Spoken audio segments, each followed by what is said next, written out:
In the latter years of the 19th century and early years of the 20th century, the American economy was profoundly changed. From farming to manufacturing, from transportation by horse to the age of the automobile, from the flickering lights of candles and gas lamps to the age of electric illumination, from the ancient forms of communication to the age of the telephone, and with radio, the dawn of mass communication. But while almost no one would argue that these changes didn't improve the quality of American life, the transition destroyed countless jobs and lifestyles, and along the way produced an elite class in the new industries thought of by many as robber barons. Today, the American economy is again undergoing profound change, propelled by vast forces, including the globalization of manufacturing, the wide-ranging impacts of the internet,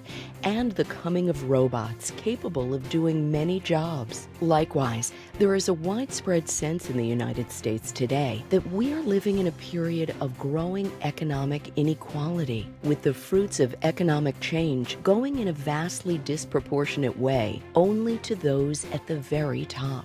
Are we in a new Gilded Age, and what lies ahead?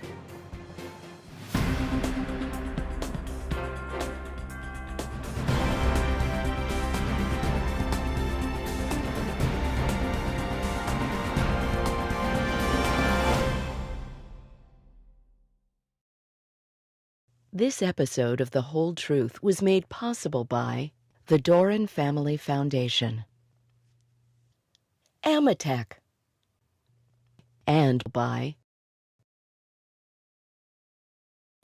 For hundreds of years in English-speaking courtrooms around the world, people have sworn an oath to tell not only the truth, but rather the whole truth.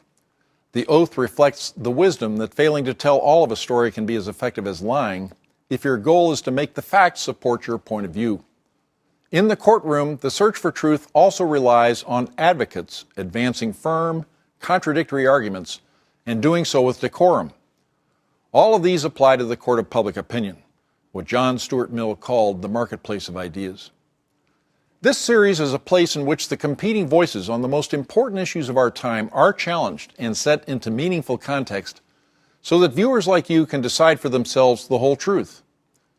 On this episode, we look at the transformation underway in the American economy, and in particular, its effects on the distribution of wealth and income in our society, and we ask the questions. Has the United States entered a new Gilded Age, or could it be a new age of opportunity?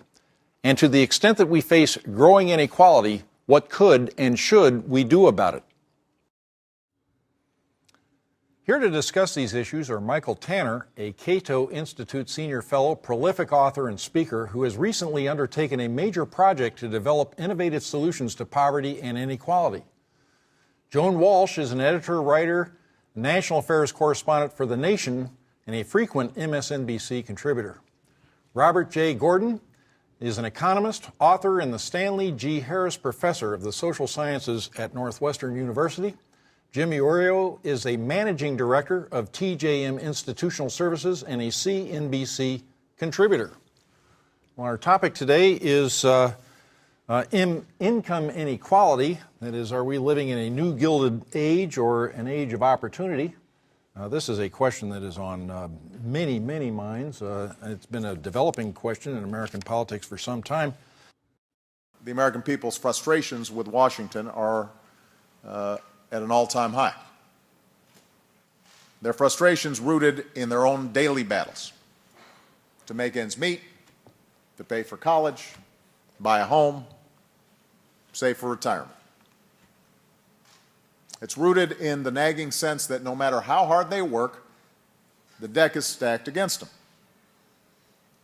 And it's rooted in the fear that their kids won't be better off than they were. But they experience in a very personal way the relentless, decades-long trend that I want to spend some time talking about today, and that is a dangerous and growing inequality and lack of upward mobility that has jeopardized middle-class America's basic bargain, that if you work hard, you have a chance to get ahead. I believe this is the defining challenge of our time. I'll just start with a general question. I'd like to get everybody's response to it.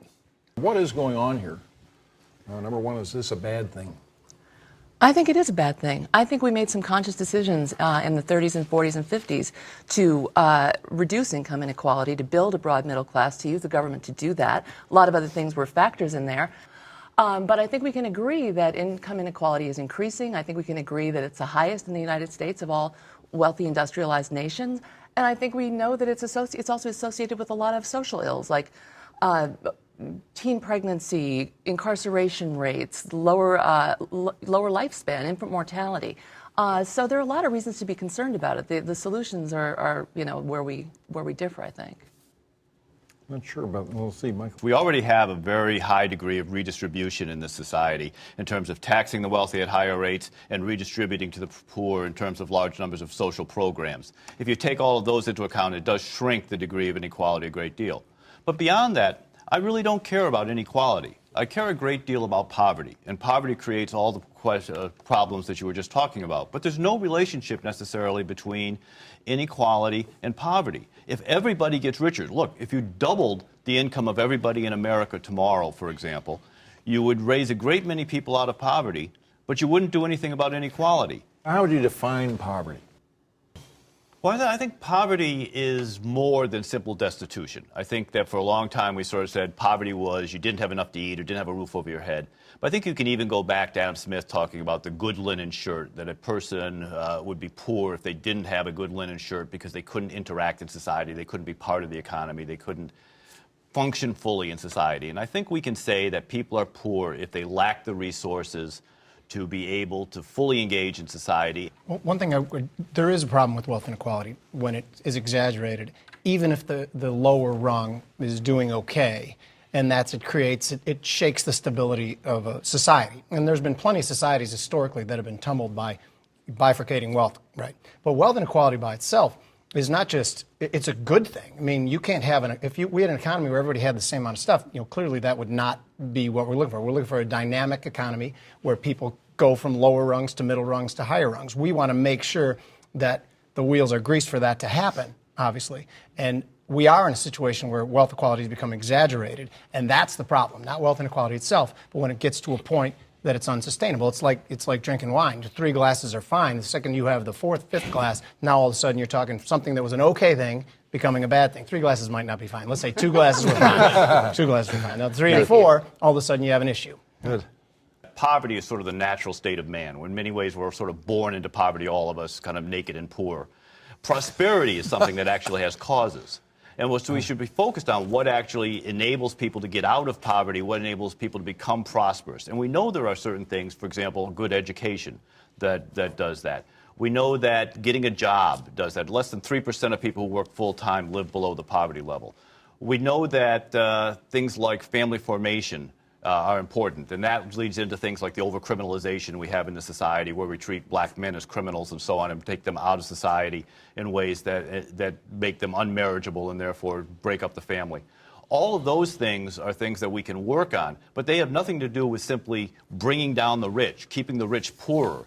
At the top, we have about half of the top 1% consists of CEOs of large corporations who used to be paid roughly 25 times the amount of the average worker, and now are paid 300 or 400 times as much.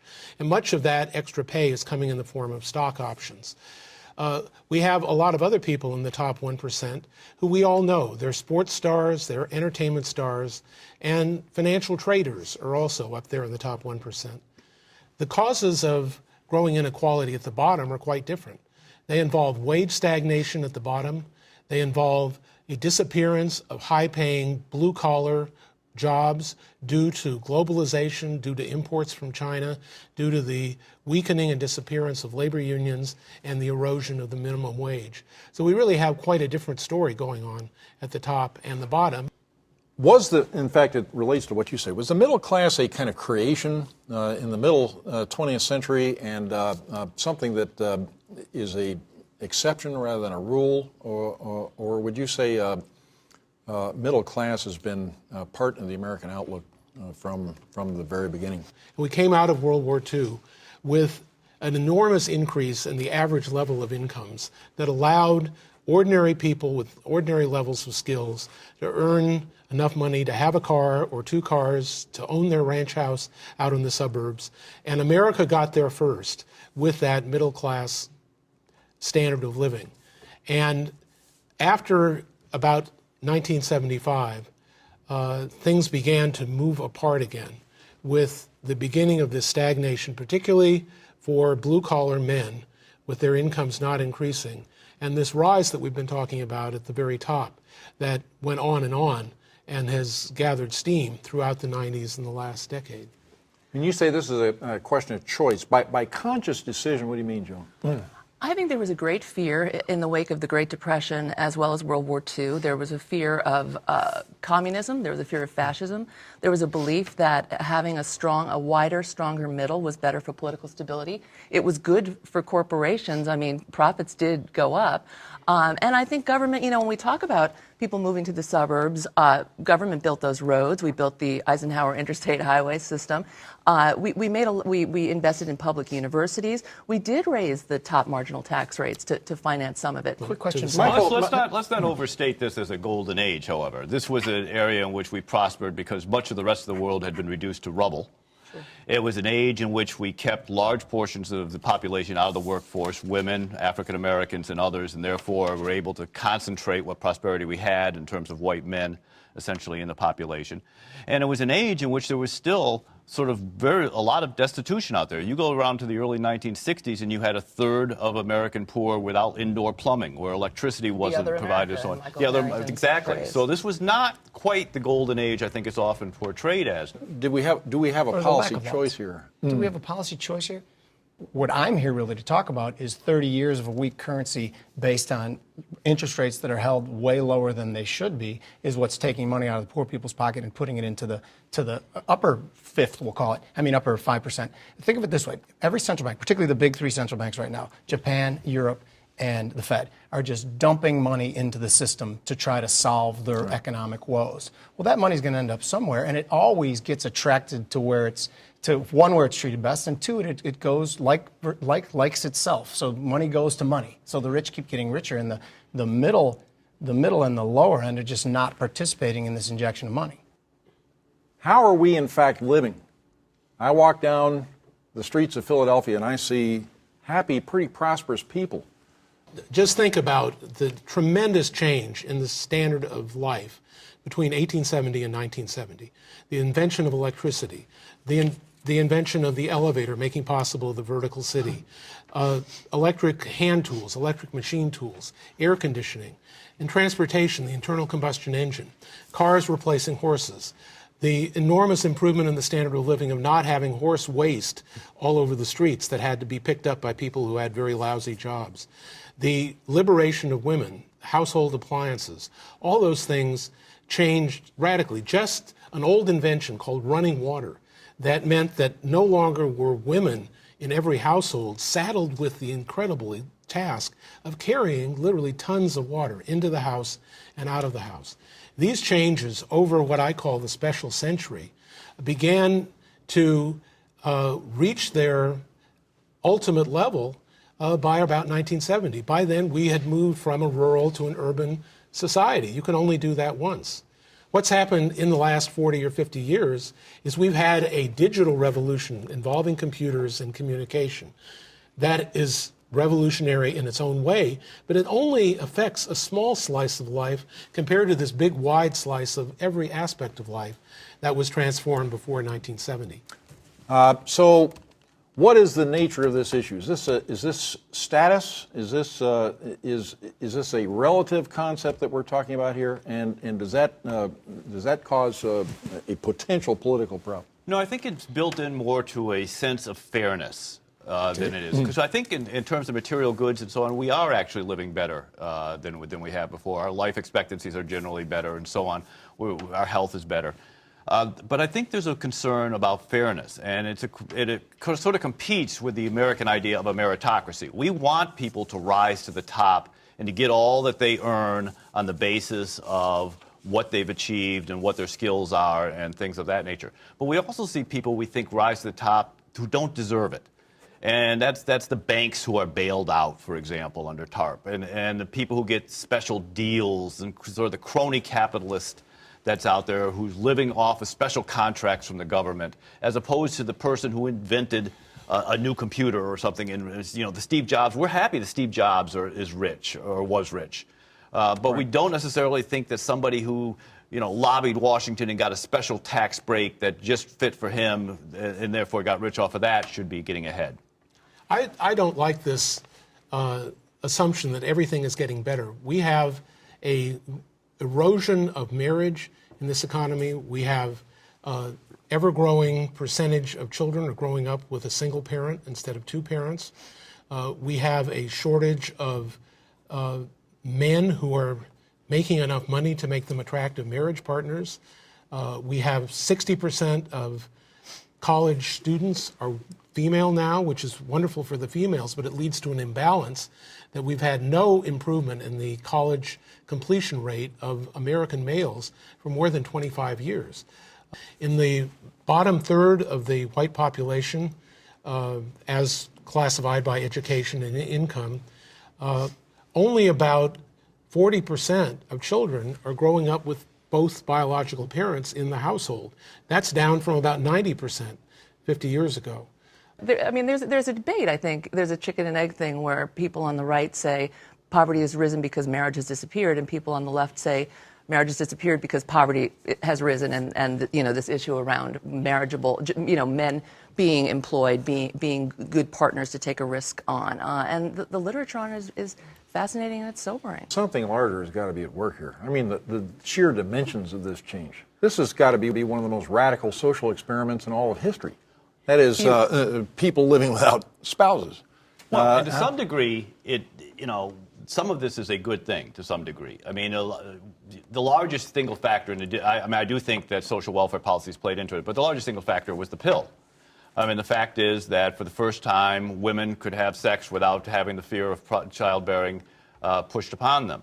And that's a good thing generally, but it has contributed to the delinking sort of childbearing and marriage in society, and that's never going to change. Right, and the delinking of women, being dependent on husbands. Yeah, exactly. So that, a lot of this is really the greater autonomy of women, and we don't know how to reckon with it because women are leaving bad marriages or they're not forming mediocre marriages. Wealth quality too. Women, the education rates of women, the success rate in the business, and this is a good part of the wealth inequality debate because no successful woman marries losers. There used to have a man who might marry a woman of a different social class. There wasn't as much gap between the classes. And now when you have college-educated people only marrying other college-educated people, you're concentrating those advantages. So I'm not advocating against that. Brings us back to the fact that 60% of college students are female. So there's a great shortage of college-educated men to serve as husbands to join together with college-educated women. Right. And that's something that it's really beyond the reach of government policy. Why are we looking to government to solve these problems? Most of the problems we have been caused by some government incorrect decision. I think, income inequality is kind of a difficult term because none of us here, not even Bernie Sanders, is talking about absolute income equality. That's not if we flip it around, that's not what anyone's asking for. We've never had that. I don't think we want it. We want incentives. But the problem now, I think, is a question of equity. I think you really have to ask, if you look across society, if you look at social groups, if you look at racial groups, if you look at class groups, are they sharing in the broad prosperity? And the answer is no. And I think there's a growing body of evidence that inequality is actually bad for growth. Corporations, we gave them cheap money, and what did they do with it? They borrowed and bought their share price back, right, and concentrated wealth at the top. So the question becomes, why aren't companies expanding here? Why is $3 trillion being held where it's treated better in different countries? So every time the government looks at it, they say to themselves, well, we need to force these people to manufacture here. We need to force. How about trying a carrot instead of the stick with corporations and providing like reasonable tax incentive to bring money back, reasonable tax incentive to manufacture here, to do things here. But even we heard earlier talk about the fact that CEOs make more than their employees. One of the reasons for this was the run of anti-takeover legislation that we passed because we were mad at Carl Icahn and we had the barbarians at the gates and so on. And so we were going to make it harder for hostile takeovers. So we passed a bunch of legislation that now if you have a company and you waste your company's money, or you pay too much to a CEO, or you run your company badly, people from the outside can't come in as easily and take it over. So we've done things to make it easier. It's more incestuous in the borders. We have a wave of mergers going on. We have an economy where there are so few attractive investment opportunities due to this phasing out of innovation, as I call it, that we have companies, instead of investing in plant and equipment, are buying back their own shares. Well, that's because they're trying to enrich their. That's part of the easy money yeah, problem. you guys were dancing around the greater issue here, and you just said lack of investment opportunities. Lack of investment opportunities in the U.S. Treasury market. That was a stated goal of the Fed at some points in time, is to try to push money further out the risk spectrum. And when they do that over periods, the bubble bust economy. You guys hit upon CEOs. CEOs are paid based on asset prices and stock options. Asset prices and stock options are doing what they're doing because of the bubble bust economies created by zero rates. It happened in the dot-com, it happened in real estate, and it's happening somewhere now. And if I could pinpoint it, I'd be a billionaire. But this is what's happening. And what really is happening, we're talking about the middle class. After 10 years of low rates where they can't get a good return on anything anywhere, they start getting more and more risky. They invest in things they shouldn't. And the first downturn in the economy, those who leveraged up on things or took the wrong bet and invested their money get wiped down to the bottom. Well, we seem to have a consensus that maybe the middle is not as large as it was. This is an ancient idea. It goes back to Aristotle's Politics, that government based on the middle sort is a good one. So we sort of missed that.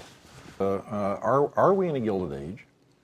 Or is this an age of opportunity? And just positive, negative, how is this going to play out? Let's first of all note that the Gilded Age actually wasn't so bad. It was actually a period of wage growth. It was a period of expanded businesses. It was expanded prosperity generally among the whole entire population. So we sort of look at the inequality of it, but we don't look at the other good things that were happening during that period. I think the larger question here is the solution to inequality, or more specifically the solution to poverty, which I think is the much bigger issue, something about government doing more, or might it be actually government doing less, locking up less people, punishing businesses less, getting in the way of prosperity less? I think we tried that in the Gilded Age, and we did have, rising prosperity, but we also had a lot of poverty at the bottom. We had child labor. We had women locked in sweatshops that burned down. We had a host of ills that led to regulation, that led to child labor restrictions, that led to health and safety regulations. I mean, there's some argument that we've gone too far in regulation, but there was a reason for those regulations. I don't see us getting beyond this in a profoundly unequal society where so much is divided by race, quite frankly. I think there is a role for government. I don't think the market can handle it. It didn't handle it in the Gilded Age. We need a government that works with the businesses to help them create. If that happens, then, and this is not just my words, several different Fed representatives, Fed presidents have said rates have been kept inorganically low for long periods of time to be a counterbalance to some crummy economic policy. And part of it, they didn't say crummy, by the way, I'm paraphrasing. If everything is allowed to work properly, then people won't be forced to take risk.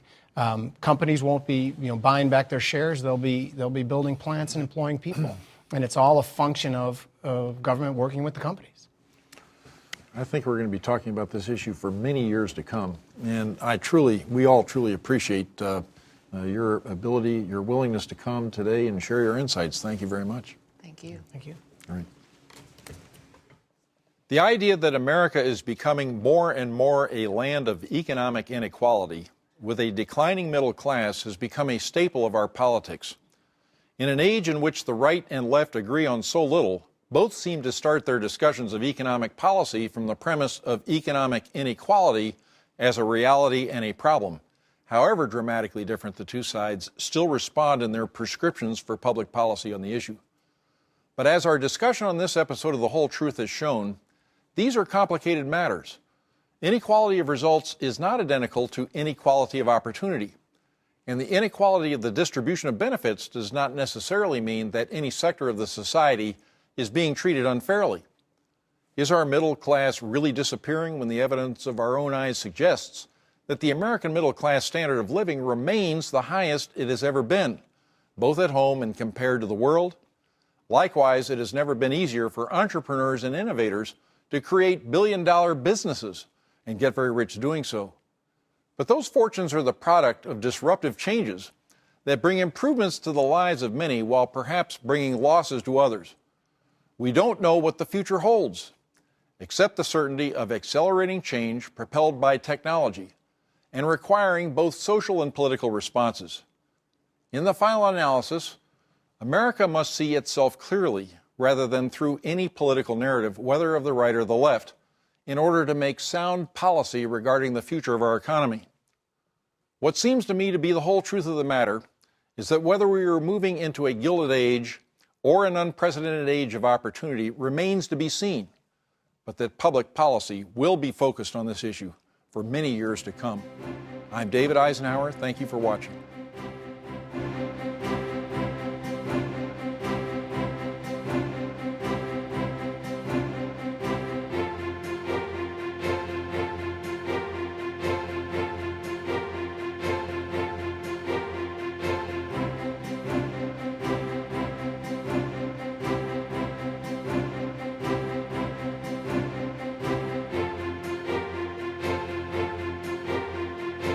This episode of The Whole Truth was made possible by the Doran Family Foundation, Amatec, and by